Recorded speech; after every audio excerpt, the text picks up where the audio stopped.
ಬರೋದಕ್ಕೆ ಹೋಗ್ತಾ ಇದ್ದೀವಿ. ಅಯ್ಯೋ ಹಿಂಗೆಲ್ಲ ಮಾಡಬಾರ್ದು. ಮಾರ್ನಿಂಗ್ ಬೆಳಗ್ಗೆ ಒಂದು 8:30 ಆಗಿದೆ. ಸ್ಯಾಟರ್ಡೇ ಇವತ್ತು. ಸ್ಯಾಟರ್ಡೇನಾ ಸಂಡೇನಾ? ಇವತ್ತು ಸ್ಯಾಟರ್ಡೇನಾ ಸಂಡೇನ್ರೇ? ಸಾರಿ ಗೈಸ್, ಸಂಡೇ ಇವತ್ತು. ಇವಾಗ ಎದ್ಬಿಟ್ಟು ಕಾಫಿ ಕುಡಿತಾ ಇದ್ದೀನಿ. ಅವಳು ಕ್ಯಾಮ್ರಾ ಮುಂದೆ ಬರೋಕ್ಕೆ ಹಾಗೆ ಗೈಸ್ ಆಡೋದು. ಖುಷಿದು ಪ್ಯಾಂಟ್ ತೊಗೊಂಡು ಬರೋದಕ್ಕೆ ಹೋಗ್ತಾ ಇದ್ದೀವಿ. ಅಯ್ಯೋ ಹಿಂಗೆಲ್ಲ ಮಾಡಬಾರ್ದು.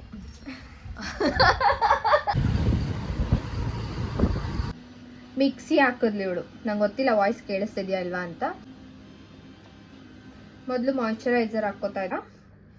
ಮಾಯ್ಶ್ಚರೈಸರು, ಸನ್ಸ್ಕ್ರೀನು, ಒಂದು ಲಿಪ್ಸ್ಟಿಕ್ ಹಾಕ್ಲೇಬೇಕು, ಇಲ್ಲಾಂದರೆ ನಂದು ಡಾರ್ಕ್ ಲಿಪ್ಸು ಅದೇ ಚಾಕ್ಲೇಟ್ ಶೇಡ್ ಥರ ಕಾಣಿಸ್ಬಿಡುತ್ತೆ. ಆ್ಯಂಡ್ ಇವತ್ತು ನಮ್ಮೊಟ್ಟಿಗೆ ನನ್ನ ತಮ್ಮ ವಿನಯ್ ಕೂಡ ಬರ್ತಾ ಇದ್ದಾನೆ ಸಿನಿಮಾಗೆ. ಅದು ಕೂಡ ನನಗೆ ಖುಷಿ. ಅದಕ್ಕೆ ಇನ್ನೂ ಟಿಫನ್ ಮಾಡಿಲ್ಲ. ಪೂಜೆ ಆದಮೇಲೆ ಟಿಫನ್ ಮಾಡ್ತೀನಿ ನಾನು. ಈಗ ಪೂಜೆ ಮಾಡ್ತೀನಿ. ಪೂಜೆ ಮಾಡಿಬಿಟ್ಟು ಆಮೇಲೆ ಹೇಳ್ತೀನಿ ಏನಾಯಿತು ಅಂತ. ಬಾಯ್.